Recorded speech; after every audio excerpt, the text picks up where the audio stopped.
leaving home to do so. We hope this webinar will provide some practical considerations to prepare students for their first year of a college or other experience when it means leaving familiar homes and health services. So this is our agenda for today. Dr. Cooley will speak briefly before turning the discussion over to Dr. O'Hare. Following her transition tips presentation, we will hear from our two panelists, Teresa Nguyen and Adam Boudreau. We will then take your questions and comments for discussion. After this, I will be sharing resources related to our topic, as well as some upcoming events. So, to introduce our speakers today. Dr. Carl Cooley is the Medical Director and Co-Director of GOT Transition and is the co-author of the Clinical Report on Healthcare Transition. He is also the Medical Director of the Center for Medical Home Improvement. And our featured speaker today is Dr. Kitty O'Hare. Dr. O'Hare is a primary care physician at Boston Children's Hospital's Martha Eliot Health Center. She works with patients of all ages, as well as both a pediatrician and an internist. Her particular interest is in helping young adults with chronic conditions with their transition to adult care. Through Harvard Medical School, she also teaches medical students and residents about transition. Dr. O'Hare is part of the GOT Transition Learning Collaborative in Boston, Massachusetts, which I mentioned earlier. We are delighted to have her here with us today for her experience and her interest and expertise with healthcare transition. Thank you so much for taking the time for today's broadcast, Dr. O'Hare. We are also pleased to have two young adult panelists joining us today. Teresa Nguyen will be speaking long distance from her home state of Colorado, and Adam Boudreau was able to travel to our GOT Transition office to take part in this broadcast. I plan to share more about their backgrounds before they speak. As you will hear, they both have experience to make them well qualified to weigh in on today's topic. Before I turn the microphone over to Dr. Cooley, I wanted to just get a message to Lori that I no longer have the control panel, and so if you would mind please unmuting Dr. Cooley and the other speakers as we go, that would be great. Thank you. So I'll turn this over to you, Carl. Thanks a lot, Anne. And if you could advance to the next slide, I'll, on behalf of the GOT Transition team, welcome all of you today to our fifth webinar. And as Anne said, it's sort of a timely topic with real-life transitions to college happening for so many people sometime this month or early next month. This is one of the life transitions that has within it the issue of healthcare transition and sometimes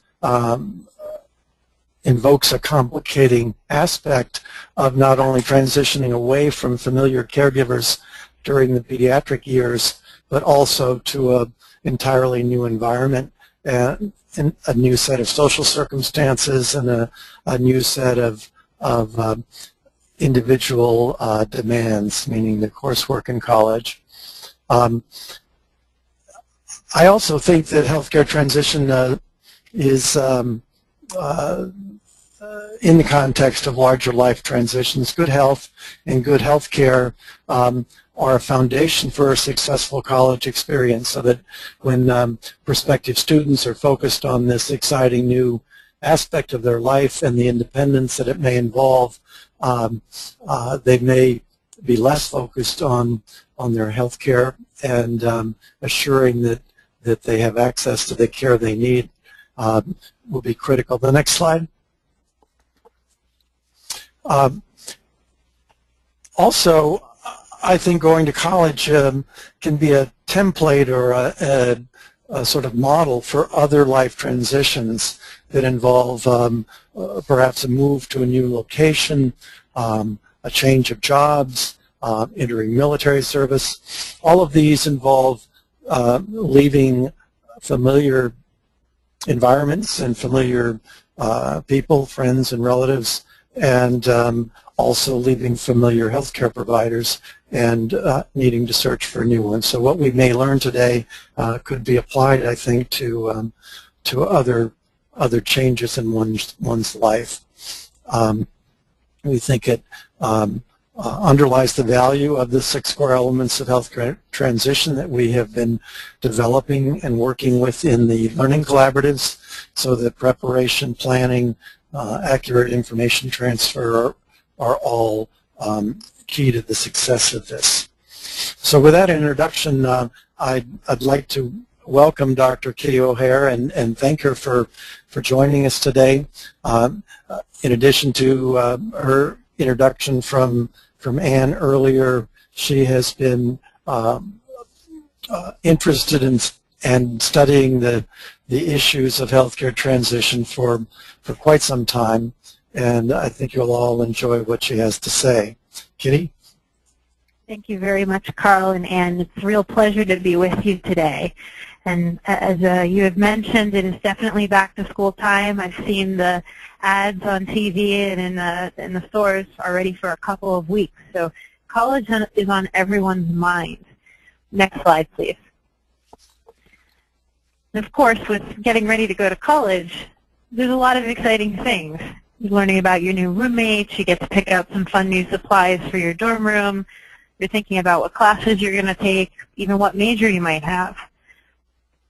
But if you have some kind of chronic health condition or physical limitation, it can be scary too. This transition can be a time of anxiety. I'm going to share with you today my top 10 tips for trying to stay healthy on the road to college, things that I've learned from my patients, from my colleagues, in my own practice. And while this isn't going to be everything that you need to know about preparing for college, I hope that the ideas we discussed today are going to make the process a little less scary for everyone. In particular, we're going to talk about having a little bit of knowledge, a little bit of healthy habits, and a little bit of preparation. It can go a very long way. Next slide, please. Step 1 is, first off, if you have a chronic health condition, knowing what your condition is.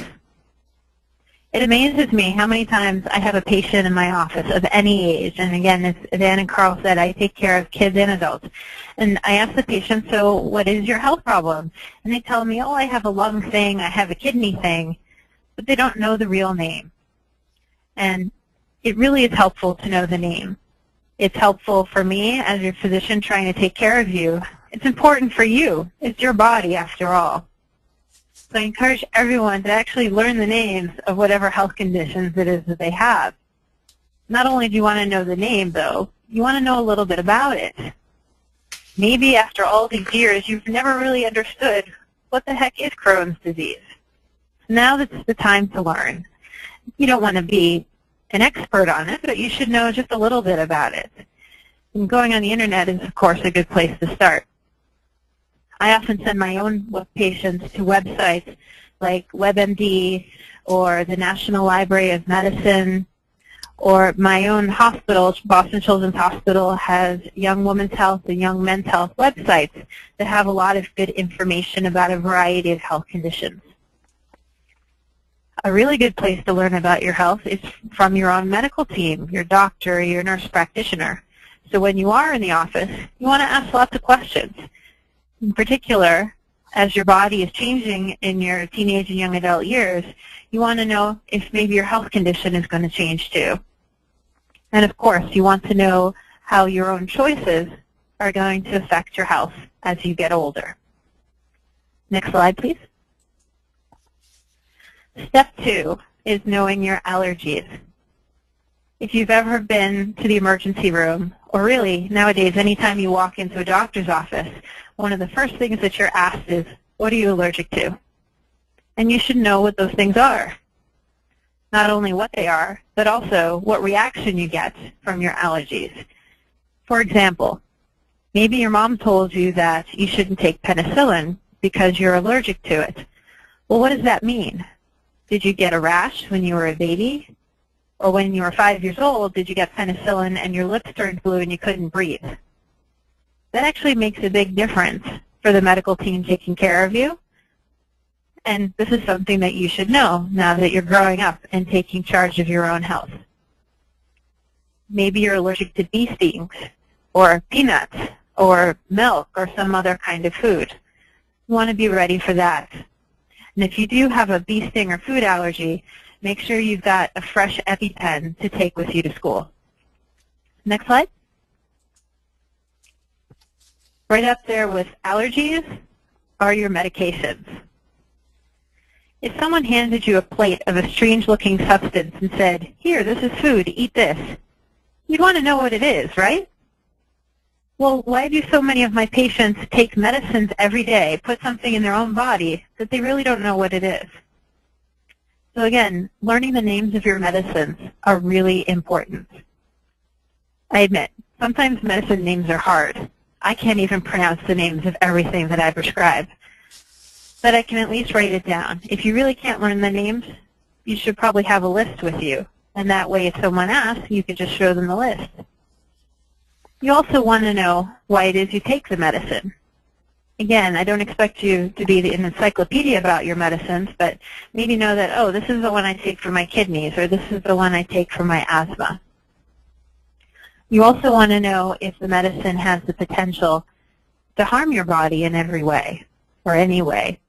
Medicines are good for us, but they can have effects on the body that we're not really happy about. Sometimes those are minor, but sometimes you can get really serious side effects from your medicine. You want to make sure you have a rough idea of what those serious side effects are. Hopefully by now, if you're getting ready for college, you've had a chance to refill some of your own medicine. If you haven't, it's time to get started. Talk to your family or whoever usually does your medicine refills for you about what they're doing. Definitely give it a try yourself. It may take a couple of tries until you understand who you need to call, how far in advance you need to call before you run out. This is a very important skill. Next slide. So we just hit the knowledge topics. Your health condition, your allergies, and your medicines. I just asked you to learn a whole lot of information. But we really do want to keep it simple for you and keep it simple for everyone at college who's going to be helping you with your health. And that involves writing things down and keeping them in a very easy to carry around place. I really encourage my patients to develop some kind of one-page summary of the key highlights about their health. Literally a list of, these are the conditions I have, these are my doctor's phone numbers, etc. It can be one page long, and there's really good templates online, including through the Got Transition website, for PDF files or Word documents. Some people nowadays carry that around on a flash drive, so it's easy to get to anywhere. Or sometimes there are websites that allow you to upload your health information and access anywhere in the world. Your cell phone is another option. Don't forget your cell phone has an emergency contacts option most of the time, or a notes feature, or if you have an iPad or an iPhone, you can store PDF files and get to them later. Also think about if you have a serious condition, wearing a medical alert bracelet or a necklace. They even have medical alert dog tags. Something easy to recognize so that if you do ever run into trouble, someone can look at it really quickly and say, oh, this is so-and-so, and they have this health condition and they have these allergies. Next slide. Now a little bit about advanced planning. We're on a Got Transition webinar. We're talking about transitioning to college, which is really a big leap forward into adulthood. You want to think about how your health is going to evolve into adult care as well. Many kids end up staying with their pediatrician or their pediatric team while they're going to college. Others don't. Some pediatricians actually encourage their patients to stay with them all through college. Others don't. Others say, well, you're 18, it's really time for you to find an adult doctor. And again, hopefully you've had a conversation with your medical team about what's going to happen next. But if you haven't, this is a good time to say, so when am I really going to be moving on to having an adult doctor? Is it time for a new adult primary care doctor? Is it time for an adult specialist? Also, you want to know who you're going to call when you get sick. Are you calling your pediatrician? Are you calling one of your specialists? You know, if you're going to college locally or commuting, living at home, very likely the same people who have been taking care of you all of your life in your hometown are going to be a good bet. But say you're flying 3,000 miles across country to a big university. Well, then maybe having your medical team across country is not a good idea if you have a serious health condition. If you talk to your health team in advance about where you're going, they can probably give you some ideas of who to call. They may even introduce you to someone in your new location so that you have some continuous health care.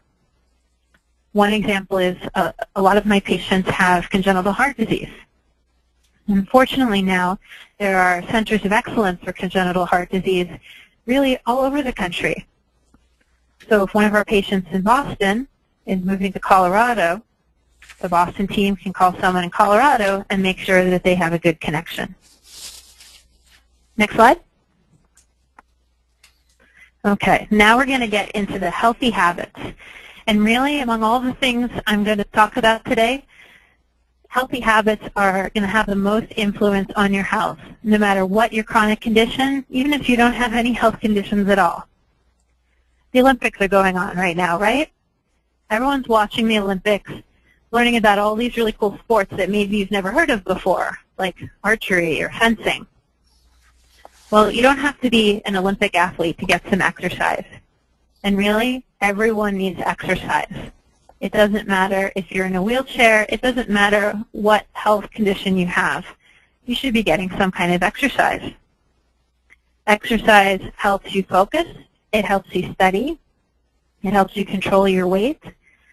And it ends up helping you control your health. At a lot of universities, there's an automatic fee in your tuition for belonging to the campus gym. If you're paying for it, you might as well use it. And this might be one of the few times in your life when you have open access to a really good gym. So check it out. Maybe you have wanted to learn how to fence. Maybe you've always wanted to take a Pilates class. Give it a try. There's usually trainers who can supervise you with weights and give you ideas about what to do. Even if you weren't a varsity athlete in high school, you can still enjoy playing a team sport too. Schools offer different kinds of intramural programs and club teams in almost everything from ultimate frisbee to soccer. And again, don't let adaptive equipment or being in a wheelchair stop you from exercise. Ask your school, what do you offer in terms of adaptive sports? If they don't offer anything, well, here's a chance for you to have a new leadership activity in college and go ahead and start something for yourself. There are some good websites and programs out there with information about getting adaptive sports programs started in colleges, like Wheelchair and Ambulatory Sports USA. Everyone should be exercising. I can't emphasize that enough. Next slide. Right up there with the importance of exercising is the importance of eating healthy. There's so many temptations in college to not eat healthily. For example, say you're on the meal plan. 3 meals a day, you're walking in a room with an all-you-can-eat buffet, and no one's going to stop you if you go out for seconds or thirds or fourths, or if you take some extra passes by the dessert buffet. So you have to have some limits for yourself. Check out the salad bar. Check out if there are any vegetarian options, which more and more schools have. Look at the fresh fruit. Another temptation is for those who live off campus. If you're paying for your own food, if you're cooking for yourself, there are days that ramen noodles are going to seem really quick and easy.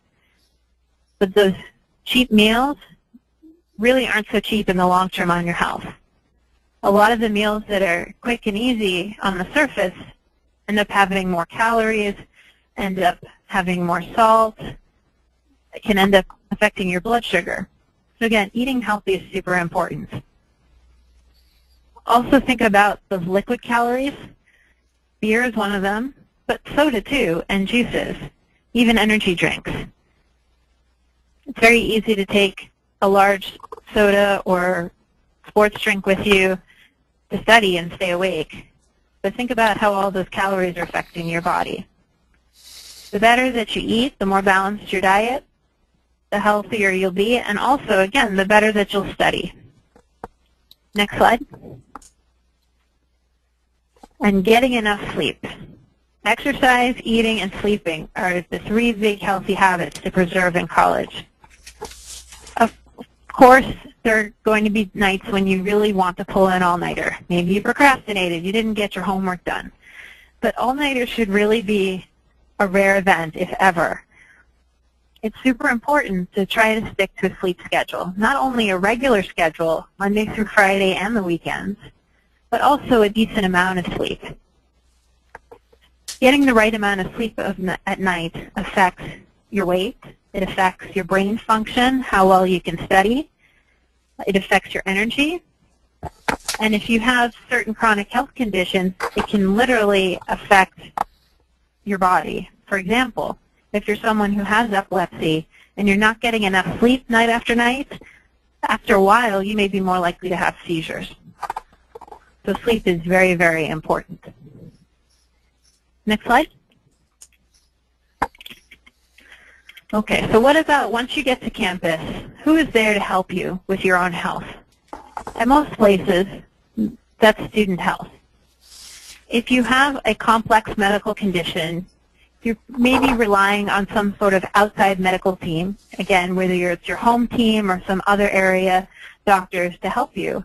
But student health is a really good resource. By now, you've probably all received the paperwork asking for your vaccine records. That goes to student health. If you have a complex health condition, strongly consider calling up student health now, even before you get to campus, to introduce yourself. If you require a certain amount of equipment, if you know you go through a lot of gauze pads or bandages or something else like that, let them know and they can keep extra supplies for you. When I go to meetings with college health professionals, they tell me to tell my patients to make an introductory appointment so that they meet the staff in advance, well ahead of any emergencies. And hopefully you'll never have an emergency when you're in college, but it's much better if student health knows you ahead of time than if they're meeting you for the first time during a crisis. You want to find out where exactly is student health, how much do they offer on campus, do they do blood work, do they do flu shots, and when are they open? And especially important, what do you do after hours? Next slide. All of this is talking about being prepared. Being prepared in case you have an emergency, which hopefully will never come. I mentioned that if you require a lot of medical supplies, you might want to tell student health about it so they can carry some extras. Also make sure that when you're packing for college, you carry with you everything you need, whether it's gloves, extra catheter supplies, plenty of diabetes needles, whatever. Make sure you have it with you. I mentioned earlier having a medical alert bracelet so that there's an easy way to see in case you have a problem that you have health conditions. You can also put a little card in your backpack or your purse that says, this is my name, this is who to call in case of emergency, this is my health problem. And I really encourage everyone to have a confidant. If you're Facebooking your new roommates, maybe your own health is not the first topic of conversation. Maybe you never feel comfortable enough with your roommate to share a lot about your health conditions. But if you have a serious concern, someone should know about it. That might be your roommate. It might be your RA or your best friend or your faculty advisor, or again, the nurse in student health. If you're found down in your dorm room and you have diabetes, you want someone to know that this isn't just you passing out because you drank too much. This is you passing out because you may have a very low blood sugar. And that makes a big difference for how someone responds. So have a confidant, keep some supplies, be prepared. Next slide. All right, one little surprise. So I said I was giving you my top 10 tips for health. And I took those tips from a blog post that I wrote for Boston Children's Hospital. Well, I'm going to add an 11th tip. And it really is another healthy habits tip about safe sex. As I said at the beginning, the choices that you make will affect your health. Exercise, eating right, sleep, everything I've just been talking about. What you choose to do or not do about sex also affects your health. And again, the same principle of being prepared and having knowledge about your body applies here as well. And again, Student Health is a really good resource. If you have questions about sexuality, if you need supplies, if you need someone to talk to, Student Health is a good way to go. Next slide. So I've just talked a lot, and now we're going to hear from our panelists, Teresa and Adam, who are really the experts on this college transition because they've lived through it themselves. But if you would like to go back and read more about any of the health tips that I've just discussed, you can go to my hospital's blog, childrenhospitalblog.org, where you'll see all of those tips posted. Thanks so much, Kitty. Those are just absolutely wonderful and very practical suggestions that we will be following up with a brief from Got Transition to cover a number of them. It was just wonderful to hear you explain them on air. So right now I'd like to tell you a little bit more about our panelists, Teresa Nguyen and Adam Boudreau. Teresa Nguyen graduated from the University of Colorado Boulder in 2011, where she received a BA in Integrative Physiology, or as she relayed to me, the study of human anatomy. Teresa is currently employed by the University of Colorado's Disability Services Center. There she is called upon to use the advocacy skills she has developed growing up and throughout college. Teresa was involved with the Colorado Medical Home Youth Council, where she served as an advisory member from 2008 to 2011. As a youth with a chronic health care need, who also had two non-English speaking parents, Teresa was relied upon to provide translation to her parents for her own medical needs and decisions. Thus, early on, she learned about speaking up for herself and also about navigating healthcare systems. Those of you who listened to our Got Transition radio show may remember that Teresa was a guest on an episode when she spoke about her current status transitioning to adult healthcare. We are really happy to have her returning with us today to offer her perspectives. And I'm going to introduce Adam. Joining Teresa is Adam Boudreau. As I said, Adam is with us here today in our Concord, New Hampshire office. He grew up in New Hampshire and his family's home is nearby. Adam is home for the summer between semesters, and we are really glad that he could be with us today. Adam is currently enrolled in the Culinary Institute of America in Hyde Park, where he is studying to be a chef, and he just completed his first semester there. Thus, you see him in his chef weights. That's right. Adam had lived independently for a while after graduating from high school and before deciding what path of higher education he wanted to pursue.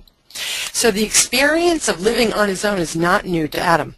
However, managing his health while studying in a rather demanding program this past year was new for him, and that's what Adam will be reflecting upon in response to Dr. O'Hare's tips. Like Teresa, Adam also has experience as an advocate for his own health care and for health care in general. Adam is a founding and now former member of the YA Council here in New Hampshire. YA is an acronym for Youth Educating Adults About Health Care.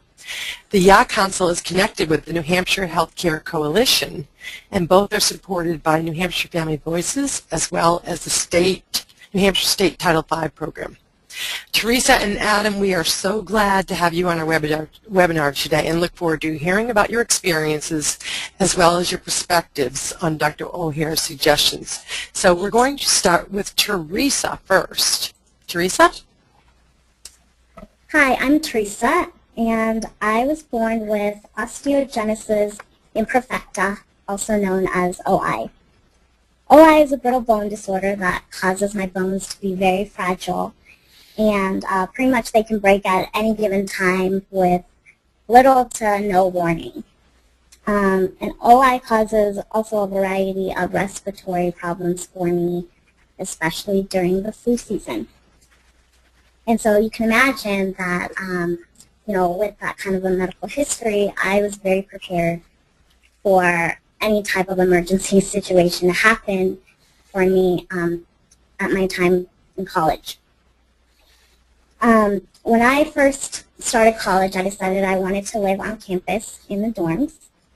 And I thought that Dr. O'Hare's tip about confiding in someone was perfect because I chose to confide in my resident advisor, or RA.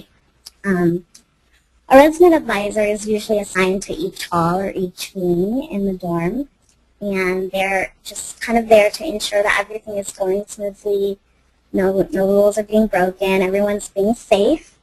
But most importantly, they're there to make sure that your transition from living at home to living independently away from home is a positive experience. And I decided to let my RA kind of give her a little heads up about what could possibly happen during my time there. I could, break a bone and she would need to contact probably my mom and, an ambulance, maybe my next emergency contact, whoever that might be. And it turns out that was a really good choice on my part because I did break my bone during my first semester in college. And so luckily I did not do that in the dorms. I did it at home. But my recovery process was made a little bit lighter from my RA because she knew exactly kind of what the right questions were to ask me. For example, I had missed a lot of classes. I missed 2 weeks of classes in college, and I missed 2 exams, and I actually lost quite a bit of independence from being immobile from the broken leg. And so my RA, asked questions like, can I contact your professors for you? Would that be helpful, to kind of let them know what's going on? Would it be helpful for me to contact the Office of Disability Services to make sure that they can accommodate you during your absence? And just those types of questions that she asked, kind of, not that I had not thought about them in advance, but it was good to know that somebody else was willing to help me when I'm not in my best state of health. And she was a great resource for me and a great resource for all of the residents in that hall to make, just transitioning a little bit easier. And for me, I felt like I was not alone in the situation. So that made me feel really good. I definitely recommend just confiding in someone that could be around you for a while and giving them, like a brief little history about yourself and your medical history. Something else that I wanted to touch on was when Dr. O'Hare was talking about maybe having a conversation with your pediatrician about when would be the best time to transition to adult care. That actually happened to me in college. I did not have the conversation until later on in college. And, my pediatrician kind of had me thinking about a lot of things, like, what was important to me in terms of my health needs and how did I want those things to be addressed. And another important thing that I was thinking about was what did I, as a patient want out of my health care? What kind of service did I want? What was the best way to communicate? What kind of relationship I wanted to have with my healthcare provider. And during that conversation with my pediatrician, one thing that had crossed my mind was, who do I contact if I had a quick question? So, an example would be, I had to take later on in college an organic chemistry lab. And from the very beginning, it was announced on the syllabus that students with respiratory problems are advised not to take the course because the chemicals can be irritating to the respiratory system. Unfortunately for me, that was not possible because I wanted to go to grad school, and that was one of the prereqs for me to be admitted. in grad school, so I knew that I couldn't just not take it. And that was when another mode of contact with my doctor was helpful, because I didn't necessarily want to go and travel 1 hour to the clinic to ask that question. And so she told me that it was best to contact her by email, and I did.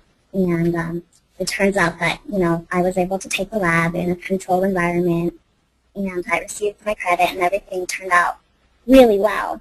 But I highly encourage you to ask your provider or your health clinic about just another way of contacting your doctor, whether that be email. If email is not available, maybe asking who you could leave a message with, and maybe, the nurse would get back to you, or your doctor, if you could possibly leave a voicemail for your doctor to answer later on. It's just a helpful thing to keep in mind, because questions will come up in college, I think, that you don't necessarily need to travel all the way to the clinic to have answered. And lastly, adding on to a great resource, which is a student health center that Dr. O'Hara had mentioned about, I wanted to add another resource, and I think it would be helpful to contact your Office of Disability Services when you start college, especially if you have a chronic health condition that could affect your attendance in classes. They were a great advocate for me when I had to miss exams from being either home with pneumonia or home with a broken leg. I definitely didn't want to be penalized for that, for missing an exam and getting an F in the class, because I had missed too many exams and assignments, and so they're also a great resource for you on campus.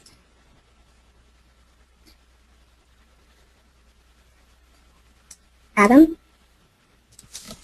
Oh, I'm Adam Boudreau. As I said, I am a epileptic, which means I have seizures. I'm prone to having seizures. I haven't had one in a little while, but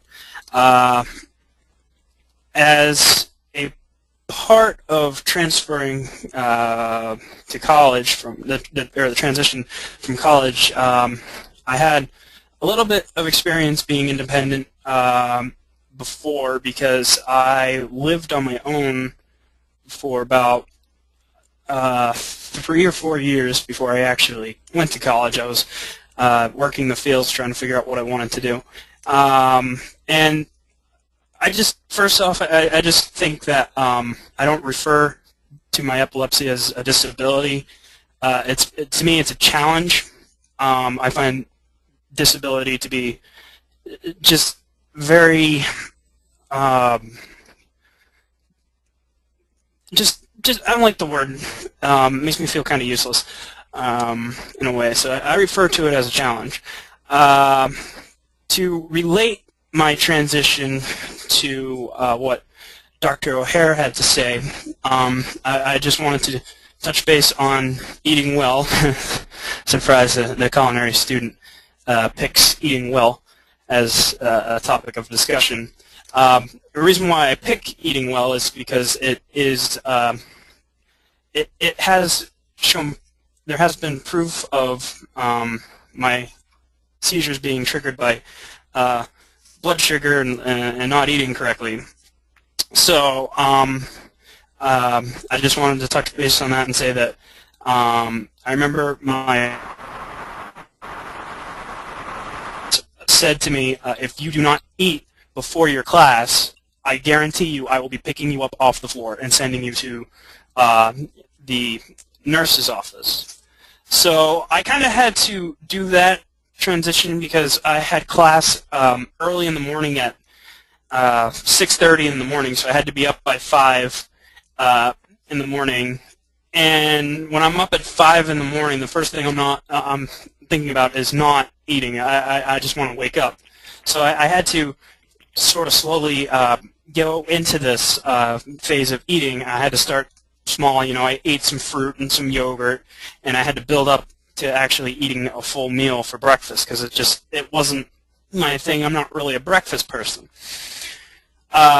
So I would slowly build up to it. I would start with like an orange and some yogurt, and then I went to like orange yogurt oatmeal, and then eventually I got to eating eggs, toast, and a full breakfast and the whole 9 yards.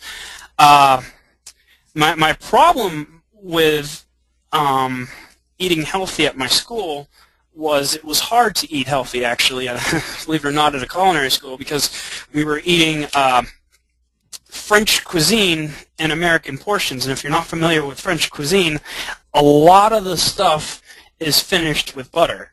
There's butter in everything, so that's a lot of saturated fats and just calories and whatnot, and especially in American portions where we tend to eat very big quantities.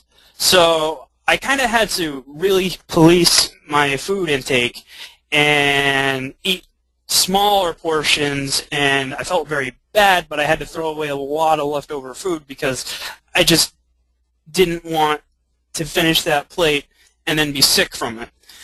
So usually, like halfway through my my class, we would stop like for an hour lunch break, and I would get like a salad or something to tie me over until the end of class, because usually it was all the kitchens were offering like lamb and prime rib and all sorts of heavy meals, and I just didn't want to eat that and be sick for the rest of the remainder of my class, or usually when you eat a big meal, you tend to just want to sleep. So I would eat like a salad or something like that light to get me through my class. And then after my class, I would go back and get something a little bit more nourishing to eat. But yeah, I had to do a lot of policing of what I was consuming for food, because it was a lot of rich, heavy food. And another thing that goes hand in hand with that is the exercise, because when you're eating all this crazy amount of food, I mean, it was good food, but it was a lot of food. You had to exercise. That was really important. Otherwise, you were just gonna feel terrible, and you weren't gonna feel right. So you had to expel a lot of these calories, burn them off, and you just had to get in shape. I was lucky enough to actually have access to a pretty decent sized gym with all sorts of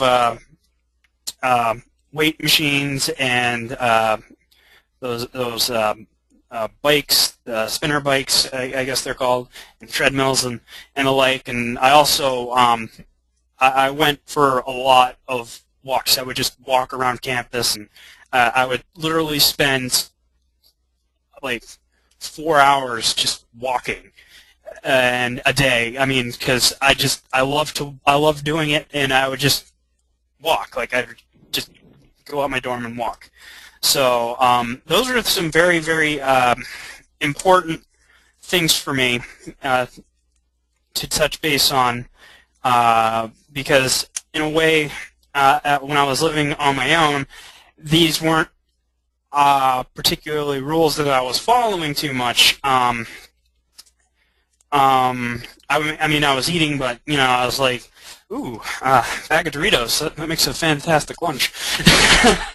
So I had to really change a lot of my habits to that. Also, as a part of eating well, in those kitchens, when we were cooking, temperatures in those kitchens reached up to 120 degrees, which is pretty hot.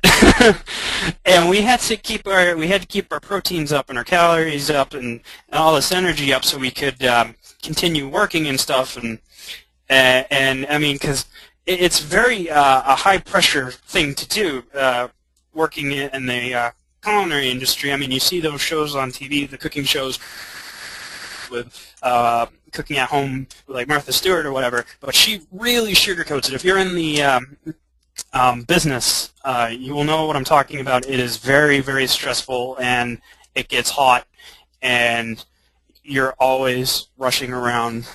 So you really had to eat healthy and exercise a lot because the pressure was intense. It's about thank you so much, Adam, for your insights on those personal wellness habits. We're going to transition to the question and answer portion of our presentation. And again, I want to thank you both, Teresa and Adam, for offering your perspectives. They were really just so important. We're going to take some questions that have been submitted. First, I want to ask Adam about, in reference to the changes that you were just referencing, exercise and eating well. Can you just take 1 minute to tell us if you think you will commit these health habits to a lifetime beyond school? Just real quickly, do you think that's going to happen for you as a commitment? I would have to say. Yeah, I may have to change it a little bit because it's like I said, I'm not really a breakfast person, so I may be fussing with that a little bit, but I plan not to be getting up at 5 o'clock to cook.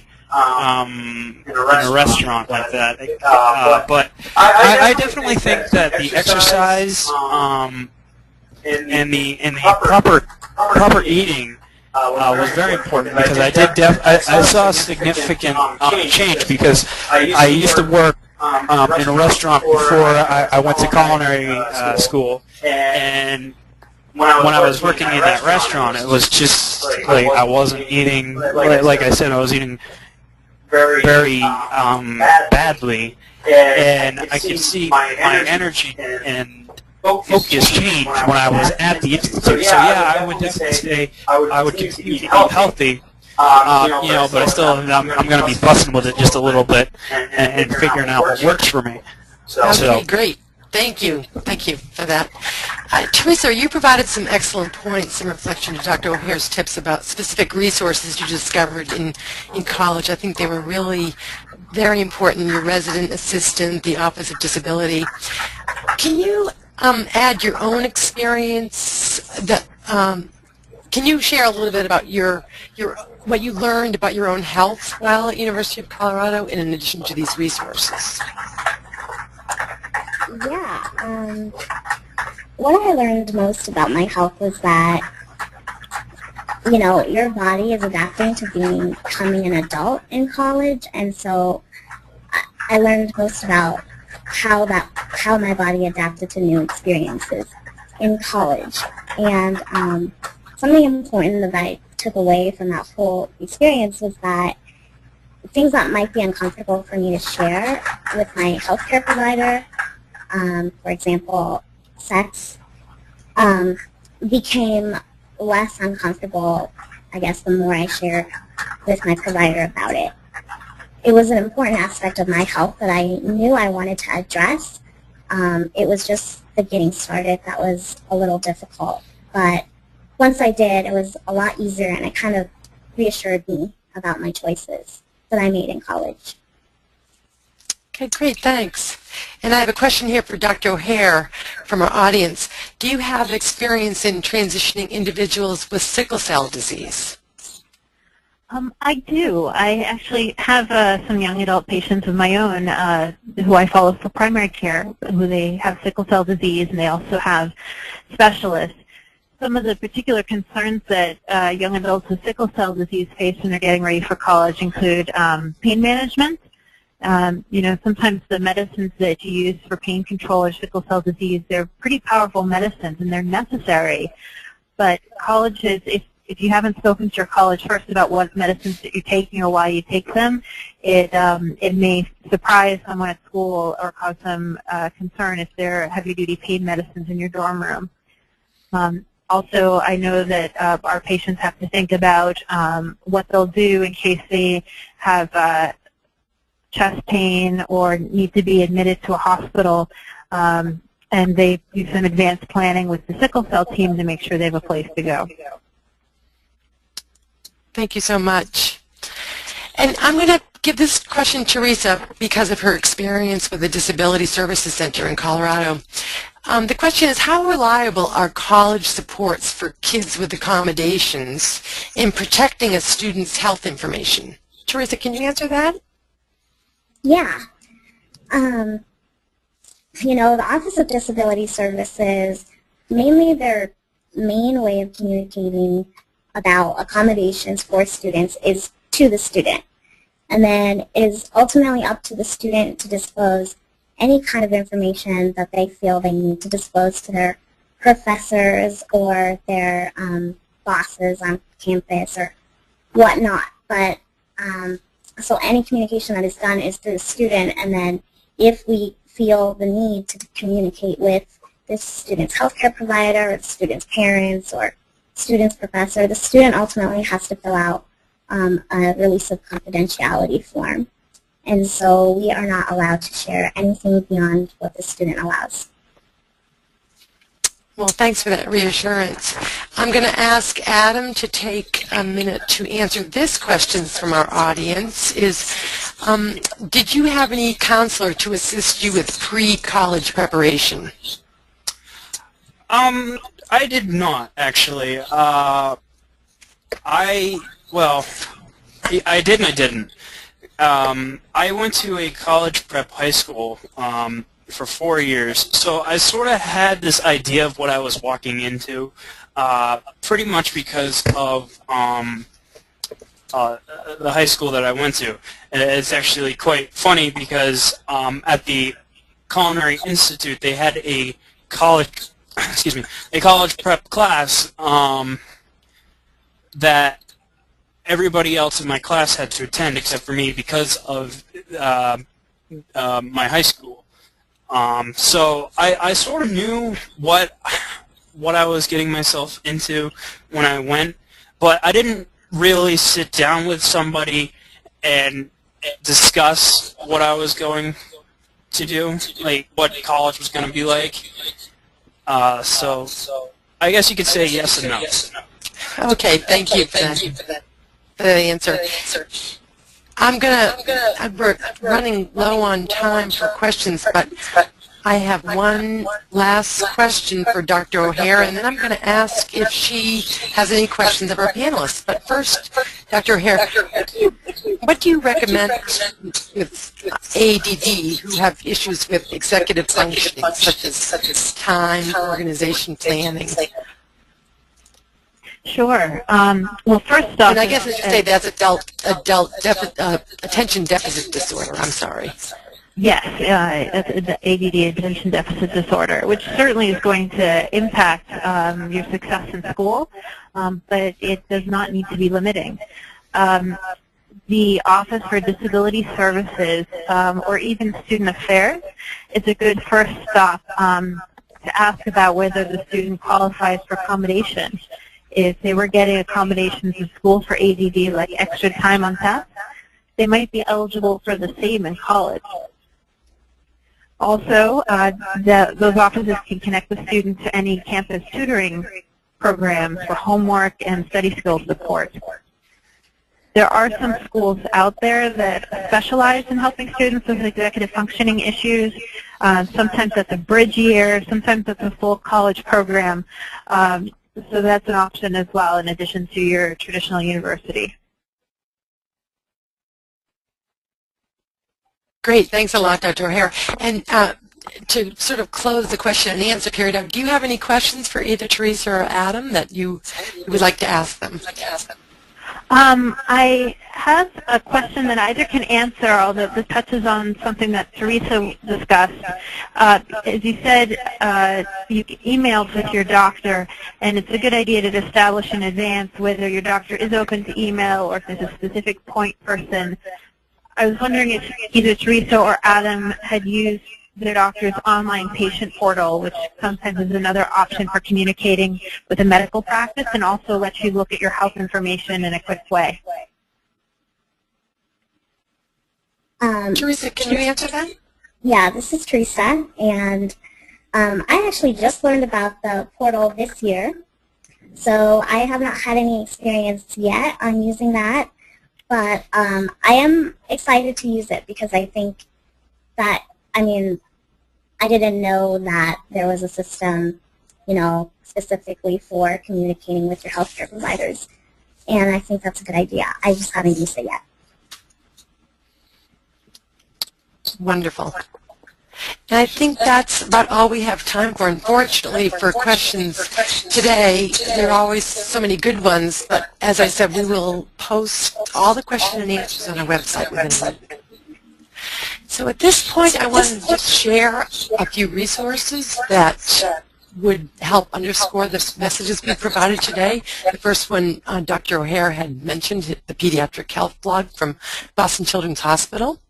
A particularly good website is thinkcollege.net, which is focused on people with intellectual disabilities who are headed to college.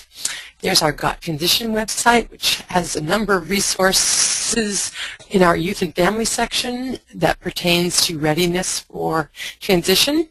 And I wanted to call attention to two radio shows that covered this very same issue, episode 2 and 3, which are available for download from our website, available for you to listen to. We are also going to be coming out with a brief in a day or two about this very topic, and will be available on our website, and we'll probably also send it out in our e-news. It will be some of the same information provided today, perhaps with some new resources. So in closing, I'd like to just remind you to all stay connected to Got Transition.